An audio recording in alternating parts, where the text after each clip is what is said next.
Prezados alunos, vamos examinar nesta aula as normas fundamentais do processo civil. As normas fundamentais do processo civil estão nos artigos 1º a 15 do CPC 2015. Abrangem os princípios processuais e a aplicação das normas processuais. Inicialmente, vamos falar do processo civil constitucional. Processo civil constitucional é a interpretação do processo civil de acordo com as normas fundamentais da Constituição Federal. É o que diz o artigo 1º do Código de Processo Civil. Tá? O Código de Processo Civil, portanto, deve ser interpretado de acordo com as normas da Constituição Federal.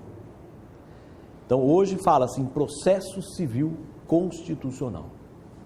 O artigo 8º do CPC manda aplicar ao processo civil, dentre outros, os seguintes princípios constitucionais: dignidade da pessoa humana, proporcionalidade, razoabilidade, legalidade, publicidade e eficiência.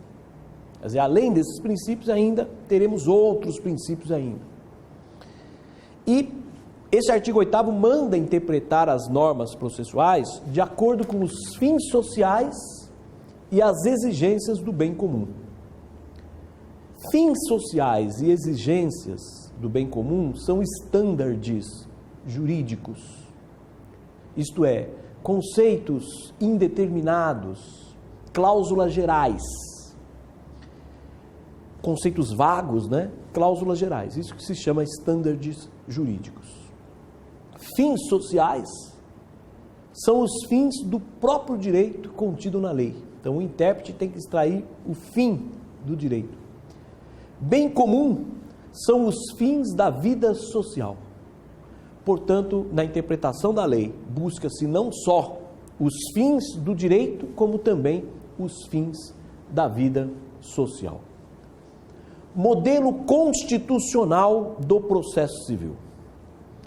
Modelo constitucional do processo civil são as normas da Constituição Federal sobre processo civil. A Constituição, então, prevê certas normas sobre processo civil.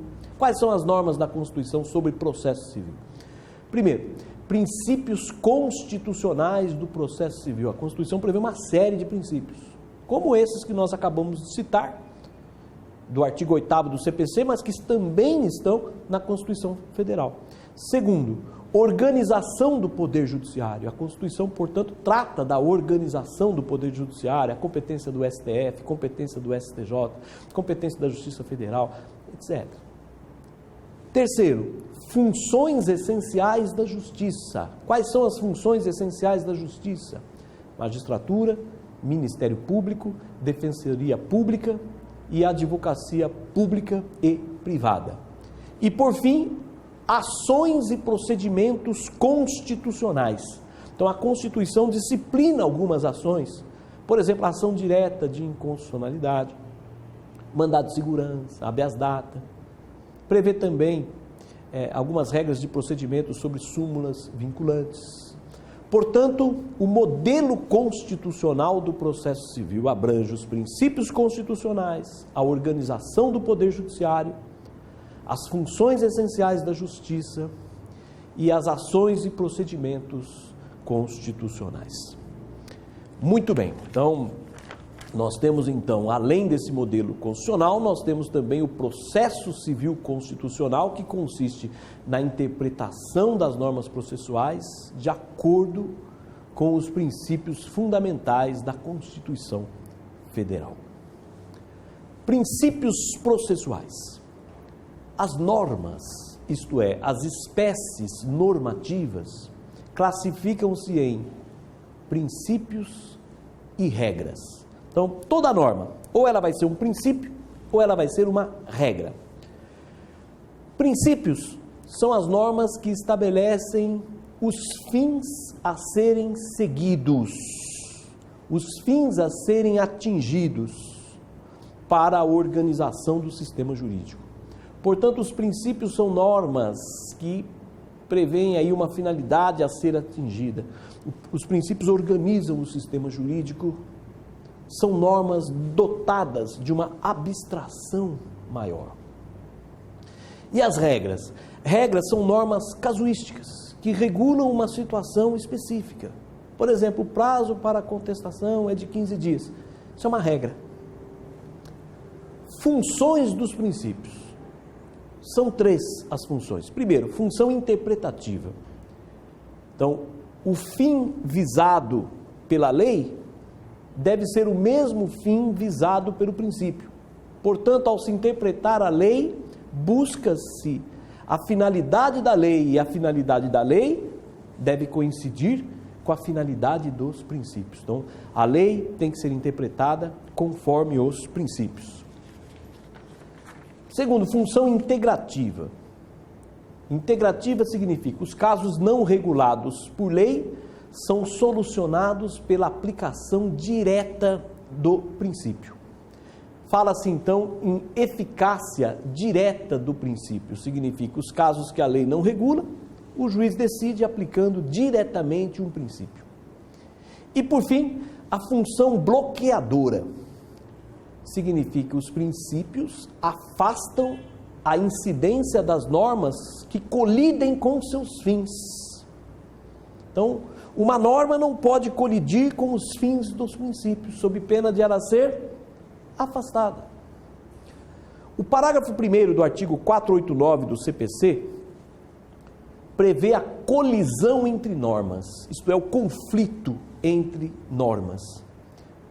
Como que o juiz decide um conflito entre normas? O juiz decide pelo critério da ponderação.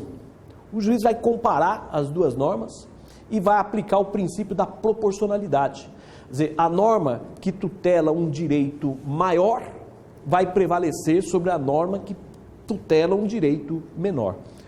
Portanto, é claro que a norma, que é uma mera regra, que colide com um princípio, que é uma norma maior, é evidente que a norma principiológica tem que prevalecer sobre a norma que é uma simples regra. Então, esse critério da ponderação, que é a comparação, e o juiz, então, evidentemente, entre uma regra e um princípio, o juiz vai decidir a favor do princípio, vai interpretar a favor do princípio. Claro, tudo isso de forma fundamentada. Para afastar uma norma, o juiz tem que fundamentar, evidentemente. Princípio do devido processo legal, ou do process of law. Ninguém será privado da liberdade ou de seus bens sem o devido processo legal.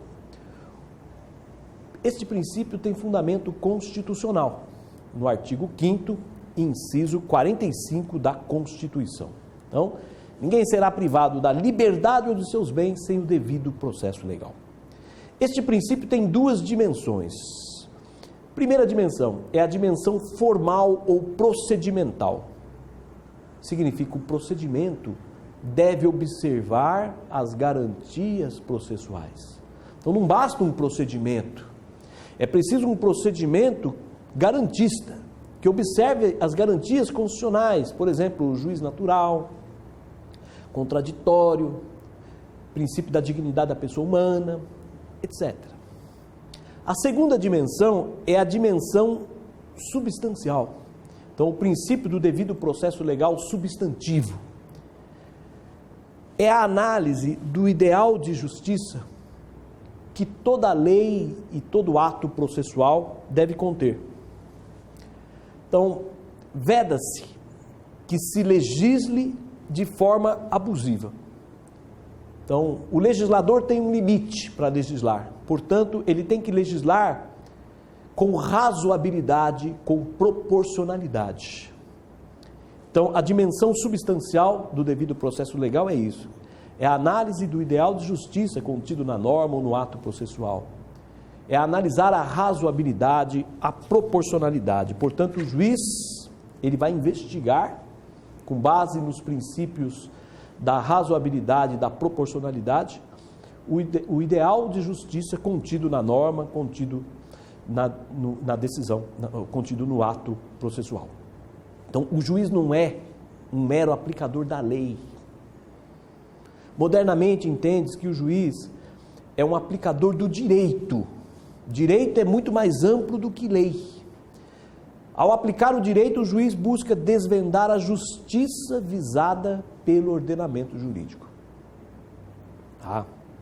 O princípio do devido processo legal, ele também é aplicado nas relações entre particulares. Este princípio, portanto, impõe limites nessas relações entre particulares, para evitar, por exemplo, o abuso do poder econômico. É o que se chama de eficácia horizontal dos direitos fundamentais, que é a incidência dos princípios constitucionais nas relações entre particulares. A eficácia vertical é a incidência dos princípios constitucionais nas relações entre o particular e o Estado. E horizontal, a incidência desses princípios na relação entre particulares. Assim, por exemplo, para expulsar um associado, uma associação, por exemplo, um clube, quer expulsar um associado, o artigo 57 do Código Civil exige que haja um procedimento, que haja um devido processo legal aí no âmbito administrativo, com garantia de defesa, com garantia de recurso. E depois ainda, é claro, se for expulso, ainda pode entrar na justiça. Outro princípio da proporcionalidade ou da proibição do excesso. Significa, os atos processuais devem ser praticados na exata medida do necessário. Então, proporcionalidade é isso. Os atos processuais devem ser praticados apenas na exata medida do necessário para atingir o seu fim. Então, o princípio da proporcionalidade, ele tem 3 aspectos. O primeiro é a adequação, né? Quer dizer, o ato processual, ele deve ser eficaz para atingir o fim. Então, a lei, quando cria um ato processual, quando prevê o ato processual, tem que criar um ato que seja eficaz para atingir o seu fim, que seja proporcional nesse sentido. O segundo aspecto da proporcionalidade é a necessidade. Se houver vários meios processuais igualmente eficazes para atingir o seu fim, o juiz deve optar pelo meio menos oneroso ao devedor. Então, se tem vários meios para atingir o fim, o juiz vai escolher aquele meio menos oneroso para o devedor.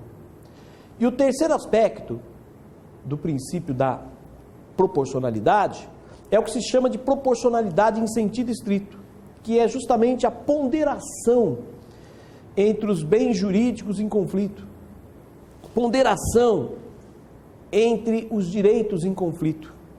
Então, se houver colisão entre normas, prevalece a norma que protege o bem jurídico maior. Então, às vezes, o intérprete tem que sacrificar um direito menor para preservar um direito maior. Portanto, o princípio da proporcionalidade significa isso. Os atos devem ser praticados na exata medida do necessário. Então, existe uma adequação, uma necessidade e uma proporcionalidade em sentido estrito.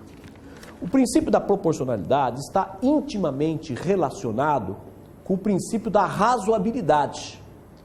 Porque na proporcionalidade o juiz vai comparar os direitos em conflito para decidir qual direito vai prevalecer. Mas como que ele vai fazer essa comparação? Através da razoabilidade. Então vamos analisar o princípio da razoabilidade. É a análise do ideal de justiça que tanto a norma quanto o ato processual devem conter. Portanto, no princípio da razoabilidade, o juiz analisa o ideal de justiça. O ideal de justiça são os valores tradicionais da organização social. Então, o ideal de justiça é a apuração da paz social, da ordem, da segurança pública, da solidariedade, da justiça, etc. Então, o juiz, ele vai analisar a razoabilidade para poder aplicar a proporcionalidade. Então, exemplos. O artigo 41, inciso 15 da Lei de Execução Penal, permite que o diretor do presídio abra as cartas, as correspondências dirigidas ao preso. Então, este artigo viola o sigilo de correspondência, que é protegido no artigo 5º, inciso 12. E aí, esse artigo 41, inciso 15, ele é inconstitucional, porque viola o sigilo de correspondência? Então, vamos analisar o ideal de justiça desse artigo 41. O ideal de justiça desse artigo 41 é proteger a segurança pública, é evitar que o correio sirva como tráfico de drogas, como tráfico de armas, como meio de se planejar crimes. Visa-se a segurança do presídio e também a segurança pública como um todo. E o artigo 5º, inciso 12, visa proteger a intimidade. Então estamos diante, temos que sacrificar. O que tem valor maior? A intimidade da pessoa ou a segurança pública, a segurança de todos? Então, evidentemente que é a segurança pública. Então, essa norma do artigo 41, de acordo com o Supremo Tribunal Federal, não é inconstitucional, porque ela visa proteger um bem maior, que é a segurança pública. Outro exemplo, imaginemos que tenha sido feita uma interceptação telefônica sem ordem do juiz. O sujeito fez uma interceptação telefônica sem ordem do juiz para comprovar fraude no exame DNA. Então imaginemos, foi feito um exame DNA numa ação de investigação de paternidade e o réu comprou o perito, subornou o perito. E por isso o exame DNA deu negativo. E o autor tem uma escuta telefônica, tem uma interceptação telefônica que ele fez, sem ordem do juiz, mas que comprova essa fraude. Então nós temos dois bens jurídicos em conflito. De um lado o sigilo das comunicações, a intimidade, o sigilo das comunicações desse perito, desse réu. De outro lado, o princípio da segurança, o princípio da dignidade da pessoa humana, o princípio da justiça. O que vale mais, a dignidade da pessoa humana ou aquele sigilo? Bom, nesse caso, ponderando, dignidade da pessoa humana é um bem maior, então o juiz tem que aceitar essa prova para anular aquele exame de DNA e mandar fazer outro. É uma questão de bom senso.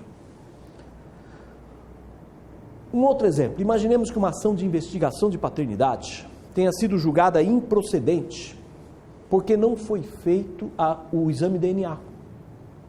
Antigamente nem tinha exame de DNA, né? Então imaginemos, foi julgado improcedente porque não foi feito o exame de DNA.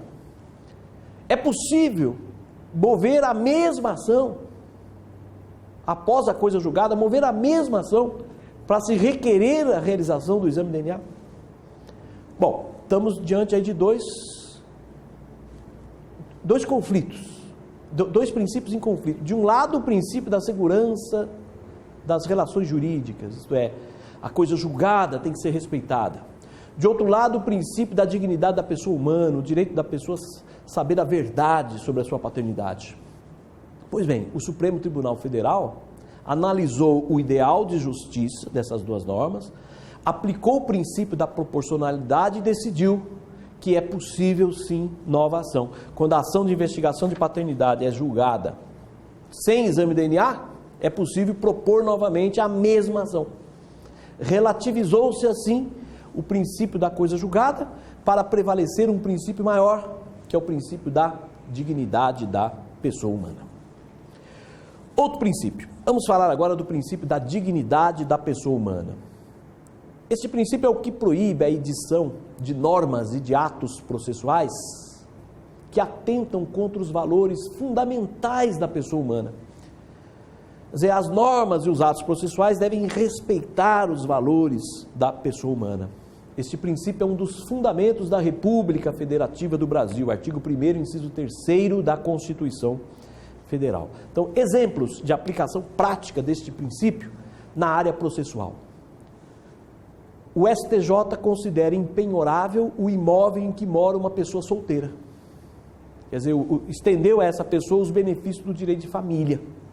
Apesar de ele morar sozinho, o STJ considera que é indigno penhorar aquele imóvel, ainda que se trate de uma pessoa solteira.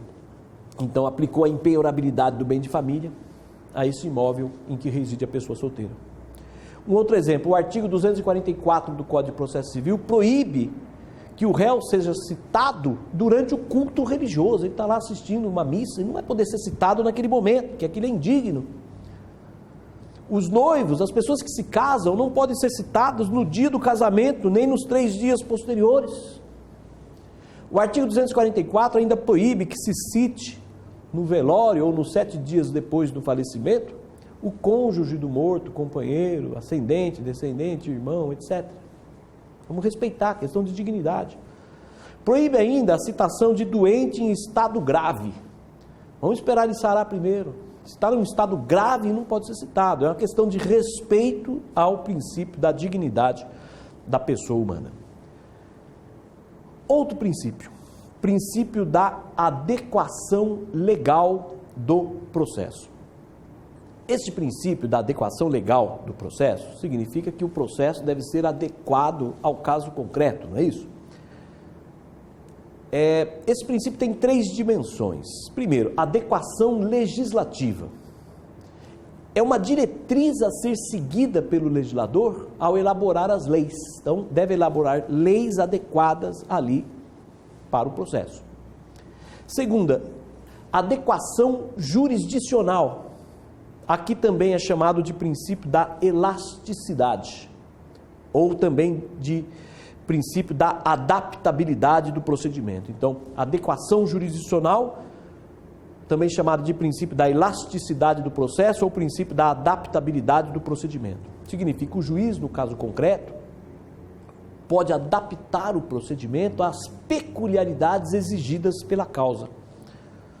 Portanto, o juiz, no caso concreto, pode fazer alguns ajustes ali no procedimento, adaptar o procedimento ali às peculiaridades daquele caso concreto. Então, procedimento adequado. Então, tem que ser adequado perante a lei e adequado ali no caso concreto também, que é o que se chama de adequação jurisdicional. Por exemplo, o juiz pode ampliar os prazos processuais. Então, imaginemos uma ação que tenha muitas partes. O juiz pode ampliar os prazos processuais. Outro exemplo, o juiz pode alterar a ordem de produção das provas. Bom, nesse processo, vamos ouvir primeiro, antes de tudo, vamos ouvir primeiro essa testemunha. Pode alterar a ordem de produção das provas. O juiz pode atribuir o ônus da prova de modo diverso. O juiz pode dizer, olha, o autor vai ter o ônus da prova desses fatos, o réu desses outros aqui. Leiam depois os artigos 139, inciso 6º, e 373, parágrafo 1º. E por fim, a adequação, a terceira dimensão, é a adequação negocial. Significa que as partes podem também celebrar acordo sobre regras procedimentais. Artigo 190. Então, admite-se no novo Código de Processo que as partes celebrem acordo sobre normas procedimentais. Procedimento adequado, portanto, é adequado na esfera legislativa, adequado na esfera jurisdicional, ali pelo juiz, e adequado até por meio de negócios processuais celebrado pelas partes. Essa adequação negocial está intimamente relacionada com outro princípio, que é o princípio do respeito ao autorregramento da vontade no processo. Então vamos analisar esse princípio, o princípio do respeito ao autorregramento da vontade no processo. É a liberdade que as partes têm de impor a vontade sobre certas regras procedimentais. Então, o CPC 2015 admite isso. As partes têm liberdade para impor a vontade sobre certas regras processuais. Então, exemplo, é possível por acordo entre as partes. Então, as partes podem fazer um acordo para escolher o conciliador, escolher o mediador, escolher perito, para suspender processo, para audiar a audiência, para distribuir diversamente o ônus da prova. Então, as próprias partes podem celebrar um acordo até para distribuir o ônus da prova. Autor e réu fizeram um acordo, o autor tem que provar X e o réu tem que provar Y. É possível acordo para incluir na transação penal matéria estranha ao objeto do litígio. Então imaginemos, autor e réu vão fazer uma transação e vão trazer para o processo algo que não figurava no processo, é possível também. Acordo também para mudança das regras de procedimento, acordo para eleição de foro. Portanto, as partes podem celebrar uma série de acordos. O CPC 2015 prevê também o chamado calendário processual, que é um acordo entre as partes e o juiz para definir a agenda prévia dos atos processuais que serão realizados. Então, partes e juiz se reúnem, vamos já agendar tudo de uma vez? Calendário processual seria isso. Vamos agendar tudo de uma vez. O juiz já agenda todos os atos de uma vez e todos os sujeitos processuais já saem intimados desses atos. É o que diz o artigo 191. É uma norma inspirada no princípio da eficiência. Outro princípio da legalidade processual. Só a lei pode criar normas processuais. O juiz não pode, portanto, criar normas processuais. O princípio da legalidade comporta uma exceção: regimentos internos dos tribunais. Regimentos internos são atos administrativos normativos, porque de caráter geral, né? Mas são atos administrativos. E o regimento interno pode disciplinar a competência e o funcionamento dos órgãos jurisdicionais e administrativos dos tribunais. Então, pode versar sobre competência e funcionamento de órgãos jurisdicionais e administrativos dos tribunais. É o que diz o artigo 96, inciso 1 da Constituição Federal. Assim, o regimento interno pode disciplinar a competência dos órgãos fracionários dos tribunais, pode disciplinar a competência da Câmara, da turma, de um determinado tribunal. Pode disciplinar também a competência de juízo, isto é, de vara, das varas de primeiro grau. Então, essa vara tem competência para isso, essa outra vara tem competência para aquilo. Veja, o regimento interno não pode criar vara, criar não, mas pode determinar a competência da vara. Quem pode legislar sobre processo? Vejam só, a União, através de lei federal, né, de âmbito nacional, compete legislar sobre processo. Tem que ser uma lei federal, portanto, artigo 22, inciso 1 da Constituição Federal. Os Estados-membros podem legislar sobre processo? Depende. Pode legislar sobre questões específicas de processo, desde que autorizados por lei complementar. Artigo 22, parágrafo único. Então, questões específicas, desde que autorizado por lei complementar. Bom, e quem pode legislar sobre procedimento? Perceba, não estou mais falando em processo, estou falando em procedimento. A competência para legislar sobre procedimento é concorrente. Compete à União, Estados-membros e Distrito Federal. Artigo 24, inciso 11 da Constituição Federal. Assim, não confundir processo com procedimento, tá? Competência para legislar sobre processo é da União e os Estados-membros podem legislar sobre questões específicas, desde que autorizados por lei complementar. Competência para legislar sobre procedimento é da União, Estados e Distrito Federal, tá? Outro princípio da publicidade. Todo processo e julgamento do Poder Judiciário devem ser públicos, sob pena de nulidade. Artigo 11 do CPC e artigo 5º, inciso 55 da Constituição Federal. Todo processo, portanto, é público. Então, isso significa que qualquer pessoa, ainda que não tenha interesse nenhum na causa, pode assistir ao julgamento, pode ter acesso aos autos. Qualquer pessoa tem o direito de folhear lá, quero ver. Porque uma das funções da jurisdição é justamente educar a população, né? A decisão judicial, um dia pode ser aplicada para essa pessoa. A pessoa, se cair naquela vara, ela tem que saber como que o juiz anda decidindo. Então, ela tem o direito de ter acesso aos autos. Qualquer pessoa, independente, tem interesse na causa.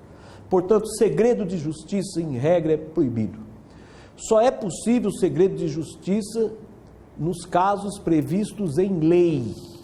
Em lei. Então, o juiz não pode conceder segredo fora das hipóteses previstas em lei. Então, segredo de justiça depende de lei.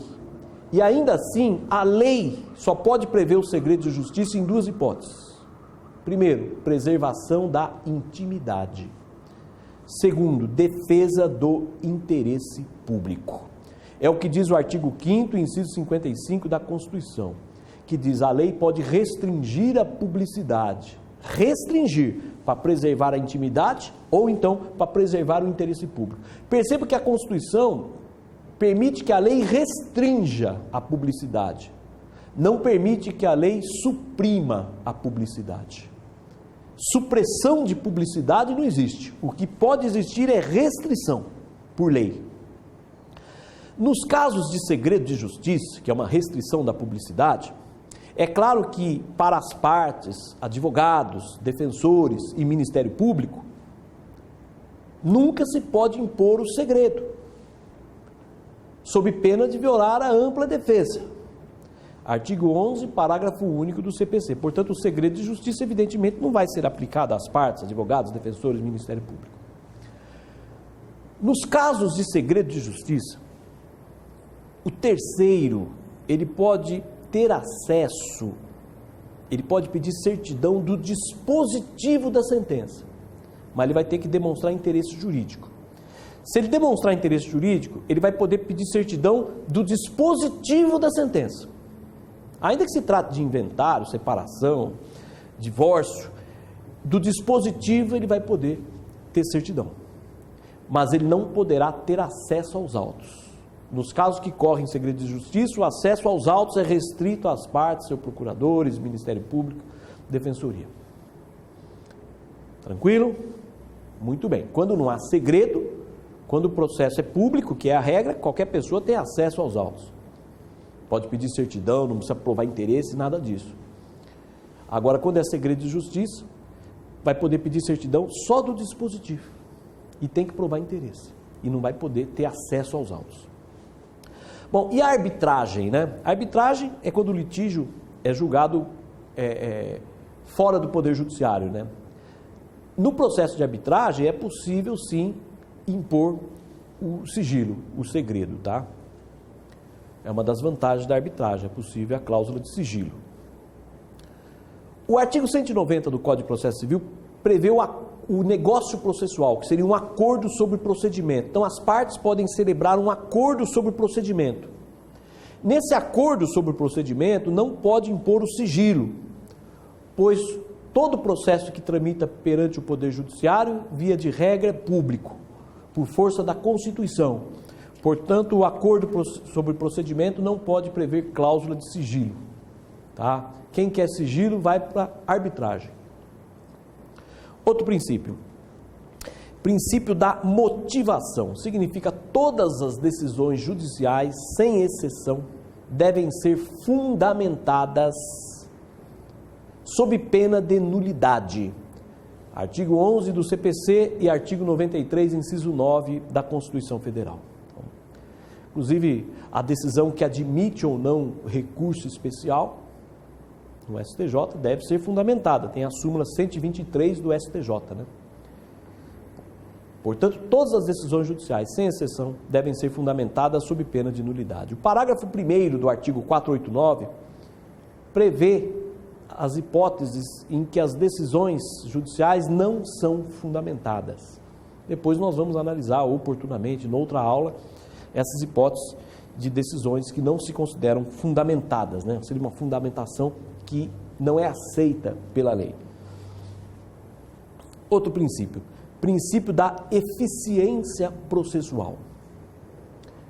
Trata-se simultaneamente de um princípio administrativo e de um princípio processual. Como princípio administrativo, a eficiência é direcionada aos órgãos administrativos do Poder Judiciário, que devem ser eficientes. Então, o cartório deve ser eficiente, né? O juiz, administrativamente, também tem que fazer uma organização com eficiência.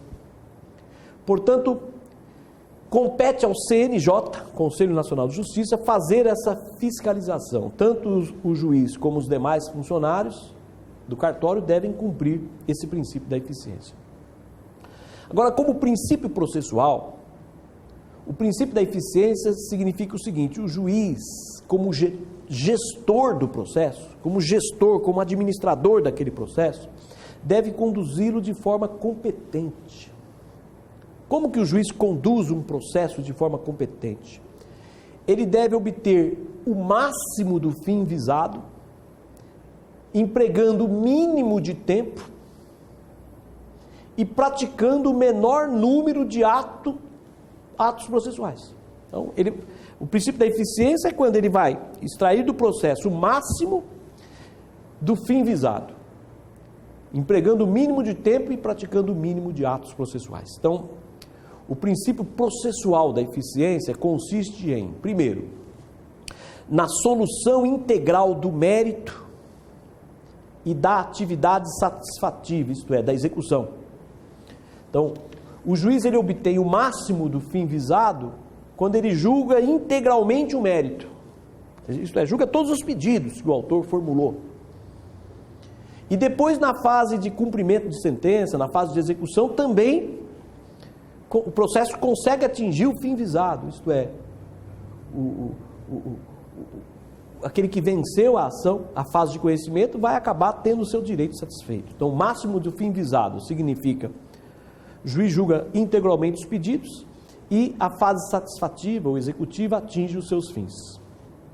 O segundo aspecto do princípio da eficiência é a duração razoável do processo, né? Então temos o princípio da duração razoável do processo, artigo 5º, inciso 78 da Constituição.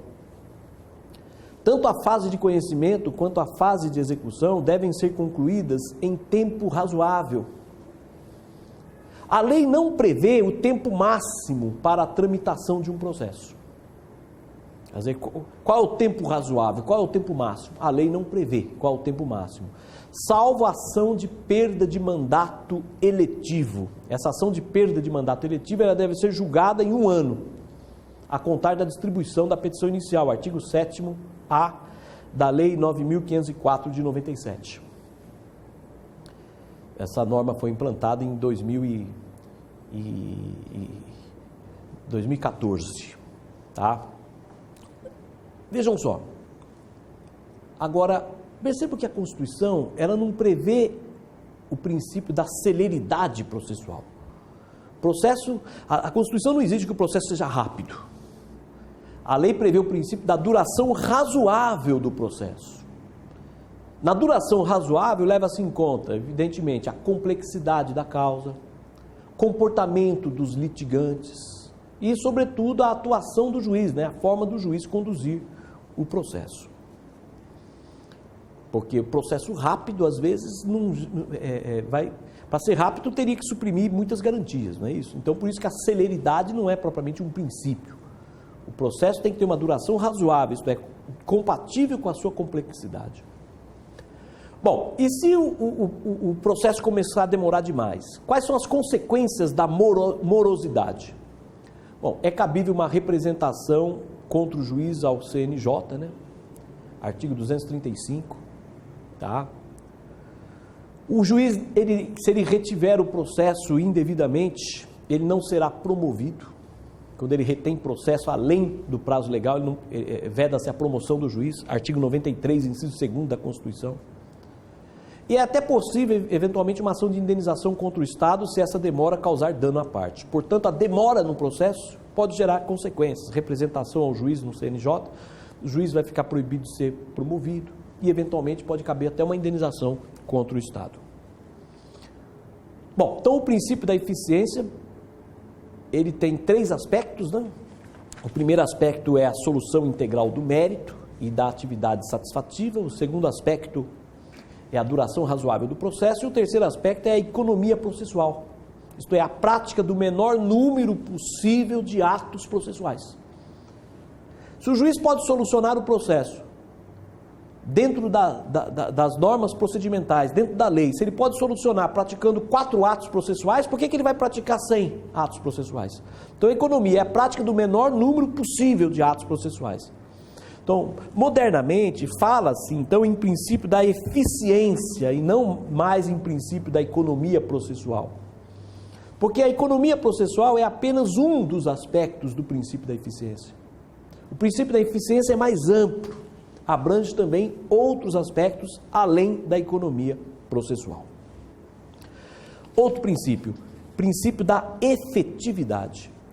É o direito fundamental à tutela executiva. Isto é o direito à satisfação do direito, é o direito à tutela executiva. De nada adianta uma sentença favorável se o Estado não se aparelhar para fazer o devedor cumprir a sua obrigação. Então, vejam só, as decisões judiciais devem ser cumpridas e para isso o Estado deve aparelhar-se para que as decisões sejam cumpridas, sejam efetivas. Então, o princípio da efetividade é isso, é o do direito à tutela executiva, direito que a parte tem de ver cumprida efetivamente as decisões judiciais. Outro princípio é o princípio da primazia do mérito. O juiz, sempre que possível, deve julgar o mérito. Então, o juiz tem que visar sempre esse objetivo, sempre que possível tem que julgar o mérito. Por exemplo, se falta pressuposto processual, o juiz deve permitir que o vício seja sanado. Dá uma chance para o autor sanar o vício, para ele poder julgar o mérito. Artigo 139, inciso 9. Se o processo tem uma nulidade, mas o juiz pode julgar o processo, pode julgar o mérito a favor da parte que não deu causa à nulidade, então o juiz julga. Tem uma nulidade lá, mas dá para julgar a ação mesmo com essa nulidade? Se quem deu causa à nulidade não foi a parte beneficiada pela sentença, o juiz julga. Se a nulidade não prejudicar a parte que não deu causa a ela, o juiz decide o mérito, em vez de anular o processo. Artigo 282, parágrafo 2º. Então, o réu causou uma nulidade lá. O juiz pode julgar a ação, pode julgar o mérito a favor do autor. Então, para que decretar essa nulidade para perder tempo? Não é isso? Outro exemplo, o juiz, antes de prolatar uma sentença sem resolução do mérito, ele deve dar oportunidade para a parte sanar o vício. Artigo 317. Esse princípio da primazia do mérito incide, inclusive, no mérito recursal. Se o recurso tem algum vício sanável, ou se faltar algum documento no recurso, o relator deve conceder prazo de 5 dias para o recorrente sanar o vício. Artigo 932. Portanto, se está faltando algum documento, recorreu sem procuração, então o relator, em vez de extinguir o recurso, dá oportunidade para o recorrente juntar a procuração que falta, para poder julgar o mérito do recurso. O STF, no recurso extraordinário, e o STJ, no recurso especial, poderão, desde que o recurso seja tempestivo, eles poderão desconsiderar vícios formais. Vejam, poderão desconsiderar vícios formais ou ordenar a correção desses vícios, desde que não o repute grave. Parágrafo 3º do artigo 1029. Portanto, mesmo se for recurso especial ou extraordinário, que tem algum vício, que não seja grave, é possível mandar corrigir para poder julgar o mérito. Tá? E temos ainda o princípio da proteção da confiança. É o que impõe o respeito ao ato praticado com base numa lei, com base numa decisão judicial ou com base num ato administrativo que sejam posteriormente anulados ou modificados. Portanto, o princípio da proteção da confiança significa, se o ato foi praticado com base numa lei, com base num ato administrativo ou com base numa decisão judicial, vamos proteger esse ato, ainda que essa decisão, que essa lei, posteriormente sejam anulados, modificados, vamos respeitar. Vamos respeitar essa confiança que foi depositada nessa lei, nessa decisão, nesse ato administrativo. Então, é um princípio constitucional implícito, artigo 5º, parágrafo 2º da Constituição.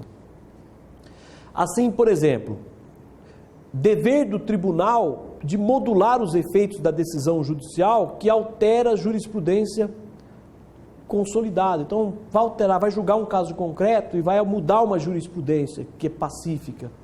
Então, vamos modular, vamos deixar claro, olha, essa mudança é daqui para frente.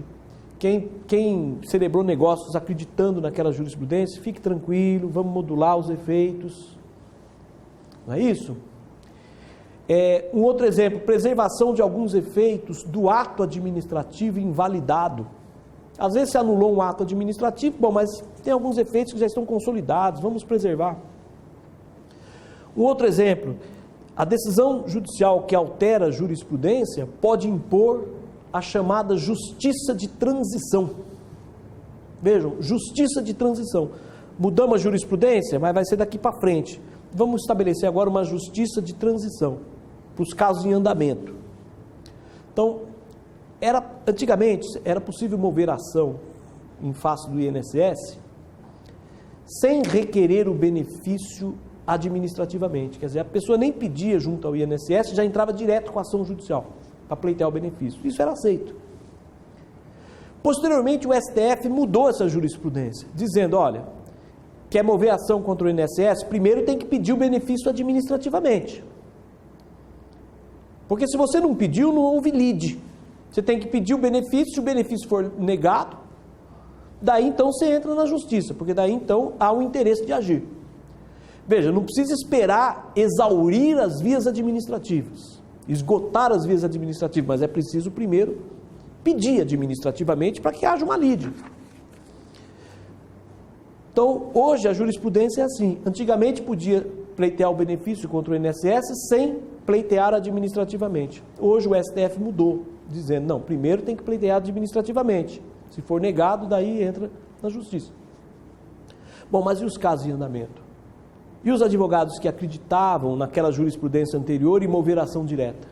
Daí o STF, quando mudou essa orientação, ele fez a justiça de transição, dizendo, aos casos que estão em andamento, os processos não serão extintos, os processos serão apenas suspensos, para que a parte requeira administrativamente. Requereu administrativamente, se o INSS conceder o benefício, extingue o processo, por falta de interesse de agir.